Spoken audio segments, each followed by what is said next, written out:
फर्स्टमा यो functions related to economics and बिजनेसमा फर्स्टमा चाहिँ अब मेनली यो फङ्सनहरू चाहिँ सबै अल्जेब्रिक फङ्सन हुन्छ। यो ट्रान्ससेन्डेन्टल फङ्सनहरू, लगारिथमिक फङ्सन, एक्सपोनेन्सियल, ट्रिगोनोमेट्रिक भन्ने त्यो टाइपको फङ्सनहरू प्रायः यसमा युज हुँदैन, सबै लिनियर फर्ममै हुन्छ। सरी लिनियर होइन, अल्जेब्रिक फर्ममा है। अल्जेब्रिक भनेको त्यो दुईवटा भेरिएबल अथवा कन्स्टेन्टहरूको बिचमा Edison, subtraction, multiplication, division, power त्यस्तै भएर आएको हुन्छ अल्जेब्रिक फङ्सनमा है। फर्स्टमा चाहिँ कस्ट फङ्सन भन्ने छ। कस्ट फङ्सन, यो कस्ट फङ्सन चाहिँ के रहेछ भने अब प्रोडक्सन, विशेष गरी कुनै आइटमहरू प्रड्युस गर्दाखेरि लाग्ने टोटल कस्टलाई चाहिँ कस्ट फङ्सन भन्छ। र यो कस्ट फङ्सनलाई दुईवटा पार्टमा डिभाइड गरिएको हुन्छ। एउटा चाहिँ फिक्स्ड कस्ट भन्ने हुन्छ भने अर्को चाहिँ भेरिएबल कस्ट छ। फिक्स्ड कस्ट भनेको कुनै पनि आइटम प्रड्युस नगर्दा पनि कुनै के भन्छ हामीले पेमेन्ट गर्नुपर्ने अथवा त्यसमा केही न केही हामीले चाहिँ इन्भेस्ट गर्नुपर्ने छ भनेदेखि त्यसलाई फिक्स्ड कस्ट भन्छ। कुनै पनि आइटम प्रड्युस नगर्दा है त्यो फिक्स्ड भयो। हामीले चाहिँ कुनै आइटम जेरो आइटम प्रड्युस गर्दा पनि त्यो कस्ट चाहिँ हामीले तिरिराख्नु पर्ने। जस्तो एउटा मसिन, एउटा फ्याक्ट्रीमा मसिन ल्याएर इस्टाब्लिस गऱ्यौँ, ल्याएर राख्यौँ, तर आइटमहरू प्रडक्सन गर्दै गरेनौँ, तर पनि हामीले केही इन्भेस्ट त गऱ्यौँ नि त्यसमा होइन, त्यसलाई फिक्स्ड कस्ट भन्छ। कुनै पनि आइटम प्रड्युस नगर्दा पनि त्यो मेसिन मात्रै ल्याएर सेटल गर्दाखेरि चाहिँ हामीले तिर्नुपर्ने कस्ट चाहिँ के हो, फिक्स्ड कस्ट हो। भने त्यो मसिनलाई युज गरेर हामीले आइटमहरू प्रड्युस गऱ्यौँ भने एउटा आइटम प्रड्युस गर्दा थोरै कस्ट लाग्ला, अर्को फेरि अर्को दुईवटा आइटम प्रड्युस गर्दा अलिक बढी लाग्ला। भनेको नम्बर अफ आइटम इन्क्रिज हुँदै जाँदा कस्ट पनि त्यसमा इन्क्रिज हुँदै जान्छ। त्यो चाहिँ भेरिएबल कस्ट हो है। त्यही भएर यसमा टोटल कस्ट, खासमा यो कस्टलाई सी अथवा सिएक्स अथवा सी अफ क्यूले डिनोट गर्ने गरिन्छ। सी मात्रै पनि लेखिन्छ, सी अफ एक्स और सी अफ क्यू। यो चाहिँ क्यू भनेको, क्यू र एक्स भनेको सेम हो, यो चाहिँ क्वान्टिटी हो र एक्स पनि क्वान्टिटी हो, नम्बर अफ आइटम्स है, क्वान्टिटी अफ आइटम्स। अथवा हामी यसलाई कस्ट भनेर सीले मात्रै डिनोट पनि गर्न सक्छौँ भने टोटल कस्टलाई हामीले टिसी भनेर पनि लेख्न सक्छौँ। यो नोटेसनहरू चाहिँ यो हुन्छ कस्ट फङ्सनको है। अथवा कहिलेकाहीँ यसलाई सी एफ अफ एक्स पनि अथवा सी अफ एक्स भनेर लेख्ने गरिन्छ। यसलाई यो सी भनेको फङ्सन भयो, फङ्सन अफ एक्स भयो, भनेको टोटल कस्ट भनेको फङ्सन अफ एक्स हो भन्ने एउटा नोटेसनको लागि है। र टोटल कस्टलाई दुईवटा पार्टमा डिभाइड गर्दाखेरि एउटा फिक्स्ड कस्ट र अर्को भेरिएबल कस्ट गरेर दुईवटा पार्टमा डिभाइड गरिएको हुन्छ। अघि मैले भने जस्तै इक्जाम्पल भनिसकेको छु मैले।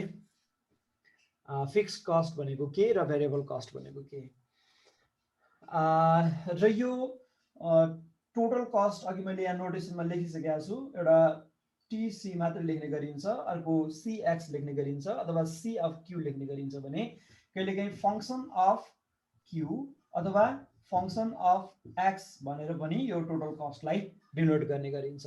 किन भन्दा कस्ट भनेको फङ्सन अफ एक्स हो, भनेको नम्बर अफ आइटम अथवा क्वान्टिटी, क्वान्टिटीमा डिपेन्ड गर्छ। टोटल कस्ट भनेको हाउ मच द आइटम अथवा how many items are produce, त्यसमा डिपेन्ड गर्छ टोटल कस्ट। त्यो भएर function of X, function of Q, quantity भनेर यसरी पनि डिनोट गर्ने गरिन्छ। यो चाहिँ टोटल कस्ट भयो। कस्ट फङ्सन दिएकै हुन्छ है, क्वेसनमा दिएको हुन्छ। अथवा हामीले क्यालकुलेसन गर्नुपर्ने भयो भने पनि यो पछाडिको च्याप्टरहरूमा आउँछ, पछि डेरिभेटिभ पढिसकेपछि अथवा इन्टिग्रेसन पढ्ने बेलामा त्यो बेलामा आउँछ कसरी डिराइभ गर्ने भन्ने कुरा। तर कस्ट फङ्सन नर्मल्ली हामीलाई दिएको हुन्छ अथवा हामीलाई यो फिक्स्ड कस्ट र त्यसपछि भेरिएबल कस्ट सुरुमा त्यो क्यालकुलेसन गर्नको लागि के क्लु दिएको हुन्छ, अनि fixed cost plus variable cost गरिदियो भने टोटल कस्ट आइहाल्यो है। यो कस्ट फङ्सनको कुरा भयो। भने सेकेन्डमा चाहिँ के छ, revenue function. Revenue function, revenue function भनेको यो चाहिँ टोटल कस्ट चाहिँ त्यो प्रोडक्सन कस्टको कुरा आयो भने यो रेभेन्यू भनेको कुनै आइटमलाई सेल गरिसकेपछि, बेचिसकेपछि त्यहाँबाट अथवा आइटमै हुनुपर्छ भन्ने छैन, कुनै सर्भिस पनि हामी सेल गर्न सक्छौँ हैन। सर्भिस पनि जस्तो हस्पिटलहरुमा चाहिँ सर्भिस पनि सेल गरिन्छ नि। जस्तो हामी हेयर कटिङ सालोनमा गयौँ भने अथवा ब्युटी पार्लरमा गयो भने त्यहाँनिर सर्भिस मात्रै पनि सेल गर्ने कुरा हुन्छ। त्यहाँ आइटम पनि प्रडक्ट पनि सेल गरिन्छ भने सर्भिस पनि सेल गरिन्छ। त्यो सर्भिसको पनि केही हामीले चार्ज तिर्नुपर्ने हुन्छ र त्यो सर्भिसबाट अथवा कुनै प्रडक्टलाई सेल गरिसकेपछि सर्भिसलाई सेल गरिसकेपछि जति इन्कम हुन्छ त्यसलाई चाहिँ के भन्छ, रेभेन्यू भन्छ है। र त्यो रेभेन्यू फङ्सन केमा डिपेन्ड गर्छ भन्दा क्वान्टिटीमै डिपेन्ड गर्छ। रेभेन्यू फङ्सन पनि केमा डिपेन्ड गर्छ, क्वान्टिटीमा। How much items are sold त्यति नै रेभेन्यू पनि त्यो नम्बर अफ आइटम बढ्दै गयो भने रेभेन्यू पनि के हुन्छ, बढ्दै जान्छ। त्यही भएर रेभेन्यू फङ्सन यसलाई चाहिँ यसको नोटेसन भनेको आर और आरएक्स और आर अफ क्यू ले डिनोट गरिन्छ। यिनीहरूको नोटेसन चाहिँ यो हो रेभेन्यूमा। र यो रेभेन्यू फङ्सन यो आरएक्स भनेको अथवा आरक्यू जे भनौँ, मैले एउटा मात्र लेखेँ यहाँ। यो आरएक्स भनेको price of an item multiplied by the quantity of item. जस्तो मैले 10 वटा आइटमहरू मैले बेचेँ, कति प्राइसमा बेचेँ भन्दा 5 रुपिसमा, 5 रुपिस पर आइटममा मैले बेचेँ भने त्यसको टोटल रेभेन्यू कति हुन्छ, मैले कति प्राप्त गर्छु त्यसबाट भन्दा 10 into 5 क्वान्टिटी इन्टु रेट है। त्यो भएर यो क्वान्टिटी इन्टु रेट गरिदियो भने, रेट अफ प्राइस के भन्छ कस्ट गरिदियो भने त्यसले के दिन्छ, रेभेन्यू दिन्छ। भनेको प्राइस पी हो र क्वान्टिटी चाहिँ अहिले चाहिँ यो आरएक्स लेखेको छ भने पी इन्टु एक्स हुन्छ। एक्स भनेको यसको क्वान्टिटी हो, यो चाहिँ फर्मुला है। यो रेभेन्यू फङ्सन भनेको प्राइस इन्टु क्वान्टिटी, यो भनेको प्राइस इन्टु क्वान्टिटी गर्यो भने रेभेन्यू आउँछ। कति प्राइसमा बेच्यो र त्यसपछि कतिवटा बेच्यो है, त्यसले दिन्छ रेभेन्यू फङ्सन। त्यस्तै अब प्रफिट फङ्सन भन्ने छ। अब प्रफिट फङ्सनमा हेर त, कस्ट फङ्सन चाहिँ एफएक्स लाग्यो अथवा सिएक्स लाग्यो भने रेभेन्यू फङ्सन कति आएको छ, आरएक्स। त्यसो भएदेखि प्रफिट कति भयो त भन्दा revenue minus cost function. Revenue function minus cost function गरिदियो भने त्यहाँबाट के आउँछ, प्रफिट फङ्सन आउँछ। प्रफिटको फर्मुलै थाहा छ हामीलाई हैन। प्रफिट भनेको selling price minus cost price भन्छौँ। सेलिङ प्राइस भनेको यो रेभेन्यू फङ्सनबाट आउँछ। त्यो प्राइस आउँछ, हामीले प्राइस पढाएको थियौँ भने यहाँ फङ्सनको कुरा भयो क्या, त्यति मात्रै फरक भयो। आखिरमा रिलेसन चाहिँ त्यही नै हो। ल मैले यहाँनिर लेखेँ यो प्रफिट फङ्सनको लागि, थर्डमा प्रफिट फङ्सन। र यो प्रफिट फङ्सन अघि मैले यसको रिलेसन के हुन्छ त मैले भनिसकेको छु। अब यसको फर्मुला चाहिँ अथवा नोटेसन चाहिँ के हो त भने प्रफिट फङ्सनलाई पाईले डिनोट गर्ने गरिन्छ। पाई मात्रै पनि लेखिन्छ है, पाई मात्रै लेखिन्छ। कहिले कहिले चाहिँ पाई एक्स भनेर लेखिन्छ। एक्स भनेको क्वान्टिटी नै हो है, नम्बर अफ आइटम हो एक्स। त्यस्तै पाई अफ क्यूले पनि डिनोट गरिन्छ। यो नोटेसन हो है, प्रफिट फङ्सनको नोटेसन हो। र यसको फर्मुला के हुन्छ, pi equal to revenue function R X minus cost function C X. अब यो एक्स कहिले एक्स लेख्ने कहिले क्यू लेख्ने गरिरहेको छु मैले, त्यो नोटेसन हो। त्यहाँ क्वेसनमा क्यू क्वान्टिटीलाई क्यू नै भनेको छ भने क्यू राखिदिने, केही भनेको छैन भने एक्स गर्दा पनि भयो। कहिले एक्स नै भनेर दिन्छ, क्यू भनेर दिन्छ। त्यही भएर नोटेसनमा चाहिँ कन्फ्युज नहो है, कहिले एक्स हुन्छ कहिले क्यू हुन्छ। त्यो क्यू र एक्स चाहिँ के दिएको छ त्यही अनुसार हामीले राख्नुपर्ने हुन्छ। त्यसपछि नेक्स्ट छ डिमान्ड फङ्सन है। डिमान्ड फङ्सन छ। अब यो डिमान्ड फङ्सन भनेको कस्टमरले आइटमहरू कति डिमान्ड गर्छ भन्ने कुरा हो। यो केमा डिपेन्ड गर्छ भन्दा डिमान्ड भनेको आइटमको कुनै पनि प्रडक्टको कस्टमा अथवा प्राइसमा डिपेन्ड गर्छ है। डिमान्ड फङ्सन केमा डिपेन्ड गर्छ, प्राइसमा डिपेन्ड गर्छ।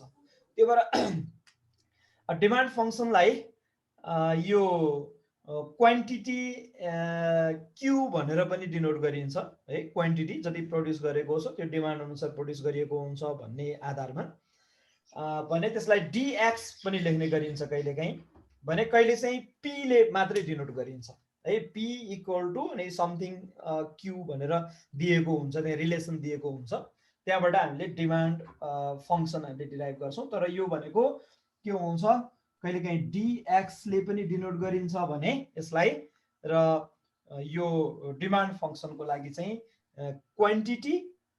क्वान्टिटी हो, डिमान्ड कतिवटा आइटम डिमान्ड गर्यो भन्ने कुरा आउँछ है।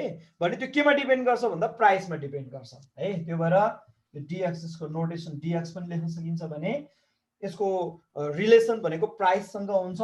त्यो भएर quantity demand is the function of price भनेर यसरी दिएको हुन्छ है। क्वान्टिटी यो क्युडी भनेको डिमान्डेड क्वान्टिटी हो, यो चाहिँ प्रड्युस गरेको क्वान्टिटी भयो होइन, डिमान्ड गरेको। तर प्राय गरी कति प्रड्युस गरिन्छ भन्दा डिमान्ड कति भएको छ त्यति नै गरिन्छ भन्ने मान्यता हुन्छ फेरि है। जति डिमान्ड छ त्यति नै प्रड्युस गर्ने। त्यही भएर यो Q is the function of P, किन भन्दा प्राइस बढ्यो भने क्वान्टिटी के भन्छ डिमान्डेड क्वान्टिटी घट्छ, र प्राइस घट्यो भने डिमान्ड के हुन्छ बढ्छ। अब त्यो चाहिँ इकोनोमिक्सको रुल भयो त्यो होइन। यो चाहिँ डिमान्ड फङ्सनको कुरा भयो। त्यसपछि अर्को चाहिँ यो सप्लाई फङ्सन भन्ने छ। यो डिमान्ड फङ्सन र सप्लाई फङ्सन भनेको डिमान्ड जति हुन्छ सप्लाई त्यति नै हुन्छ होइन। त्यो भएर डिमान्ड फङ्सन र सप्लाई फङ्सन भनेको एप्रोक्सिमेटली उही नै हुन्छ यो डिमान्ड फङ्सन। त्यसपछि अर्को सप्लाईको लागि चाहिँ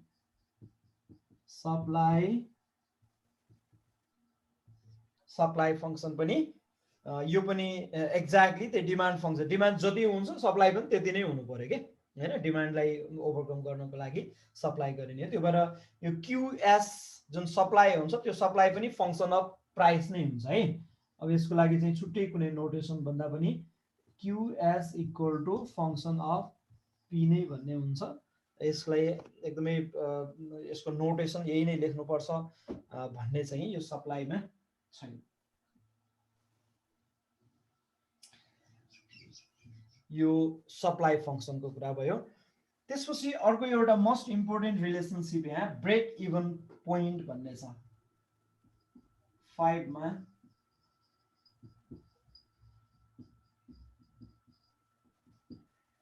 ब्रेक इभन पोइन्ट भन्ने छ। यो ब्रेक इभन पोइन्ट भनेको के रहेछ भने जुन यो कस्ट टोटल कस्ट अघि लेखेको छ सीएक्स, र त्यसपछि रेभेन्यू आएको छ आरएक्स, र यो सीएक्स र आरएक्स प्रोडक्सन कस्ट चाहिँ जति लागेको थियो हामीले त्यति नै बेच्दियौँ है। त्यहाँबाट आउने रेभेन्यू पनि त्यति नै भयो, जति कस्ट लागेको थियो रेभेन्यू पनि त्यति नै भइदियो भने त्यो बेलामा प्रफिट पनि हुँदैन र लस पनि हुँदैन है। र प्रफिट पनि नभएको र लस पनि नभएको कन्डिसनलाई चाहिँ के भन्छ ब्रेक इभन पोइन्ट भन्छ। लसमा पनि नभएको प्रफिटमा पनि नभएको है। ब्रेक इभन पोइन्ट भनेको के रहेछ, प्रफिट जिरो,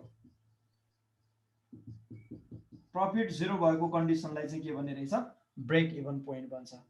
त्यसो भए प्रफिट जिरो हुने गरेर आइटमहरूलाई बेच्ने हो भने कति क्वान्टिटी प्रड्युस गर्नु पर्ला, रेभेन्यू कति हुनु पर्ला, अथवा यो प्रफिट जिरो हुनको लागि हामीले कतिवटा आइटमहरू प्रड्युस गर्यो भने र कतिमा बेच्यौँ भने प्राइस कति भयो भने यो ब्रेक इभन पोइन्टमा हुन्छौँ त भनेर कहिलेकाहीँ क्यालकुलेसन गर्नुपर्ने हुन्छ कि फ्याक्ट्रीहरूले कम्पनीहरूले। अब आइटम कति प्रड्युस गर्यो र कति सेल गर्न सक्यो, कतिमा सेल गर्न सक्यो भने हामी ब्रेक इभनमा हुन्छौँ त भन्ने कुरा तय गरिसकेपछि त्यसपछि अब प्रफिट कति के भन्छ एक्सपेक्ट गर्ने त, कति राख्ने त प्रफिट, त्यो आइटमलाई बेच्ने बेलामा कस्ट कति राख्यो भनेदेखि प्रफिट कति हुन्छ भन्ने कुरा त्यसपछि आउँछ। किन भन्दा प्रफिट धेरै प्रफिट गर्यो भने पनि कम्पिटिटिभ मार्केटमा आइटम चाहिँ बिक्री हुँदैन, डिमान्ड कम भएर आउँछ प्रफिट धेरै राख्यो भने। र त्यसपछि थोरै राख्यो भने त फेरि लसमा जान्छ कम्पनी होइन, त्यो पनि गर्नु भएन।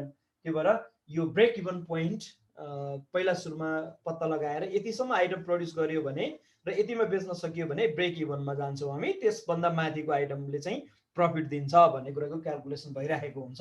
त्यसको लागि यो ब्रेक इभन पोइन्टको कुरा आयो। ब्रेक इभन पोइन्ट चाहिँ के हुने रहेछ, सीएक्स इक्वल टु यो रेभेन्यू आरएक्स, यो कन्डिसनलाई चाहिँ के भन्ने रहेछ ब्रेक इभन पोइन्ट भन्छ है। अथवा यो कन्डिसनमा pi equal to R of X minus C of X यो चाहिँ के हुन्छ 0 हुन्छ। यो दुईटा इक्वल भयो भने प्रफिट चाहिँ 0 हुने कन्डिसनलाई चाहिँ ब्रेक इभन पोइन्ट भन्छ। यहाँबाट एक्स को भ्यालु फाइन्ड गर्ने हो कि हामीले ब्रेक इभन पोइन्टबाट यो रिलेसनबाट हामीले फाइन्ड गर्ने के हो एक्स अथवा क्यू क्वान्टिटी प्रोड्युस कति हुनुपर्छ भन्ने कुरा यहाँबाट हामीले पत्ता लगाउने। अब त्यहाँ ग्राफ दिएको छ बुकमा ग्राफ दिएको छ त्यसलाई एकपटक हेर है। यो टोटल कस्टमा चाहिँ फिक्स्ड कस्ट र भेरिएबल कस्ट जोडेर के आउँछ टोटल कस्ट आउँछ।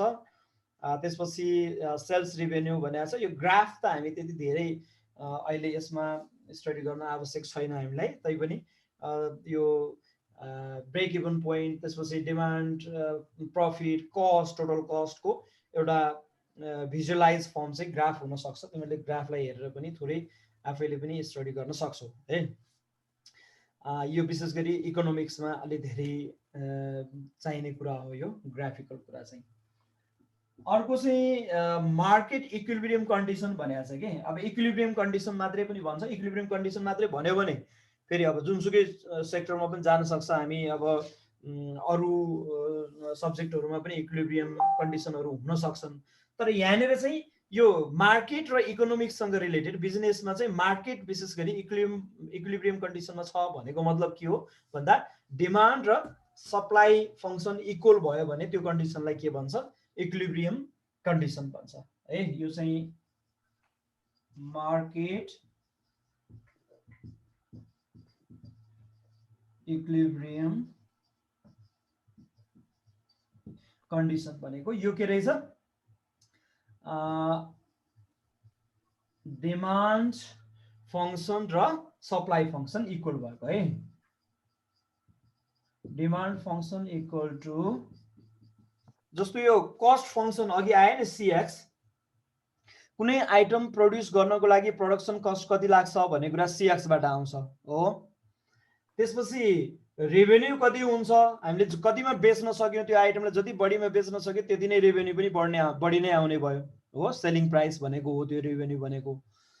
अनि कस्ट फङ्सन जति छ नि जति कस्ट लागेको छ त्यसलाई प्रोड्युस गर्नको लागि जति कस्ट लागेको छ त्यतिमै बेच्दियौँ हामीले भने प्रफिट के हुन्छ 0 हुन्छ भने त्यो आइटमलाई अथवा त्यो एउटा मात्रै आइटमको कुरा छैन यसमा। एउटा आइटमको कुरो भएको भएदेखि त त्यो के भन्छ फिक्स कस्ट एउटा सर्टेन कस्ट आउँथ्यो त्यसमा हो। तर यहाँ त फङ्सन छ नि, फङ्सन भनेको त कति आइटम प्रोड्युस गर्दाखेरि कस्ट चाहिँ कति लाग्छ टोटल कस्ट कति लाग्छ र कतिवटा आइटम प्रोड्युस गर्दाखेरि यो जुन कस्ट फङ्सन छ कस्ट फङ्सनले दिएको भ्यालु र रेभेन्यू फङ्सनले दिएको भ्यालुहरू चाहिँ इक्वल हुन्छ त त्यो इक्वल हुने केसलाई ब्रेक इभन पोइन्ट भन्छ।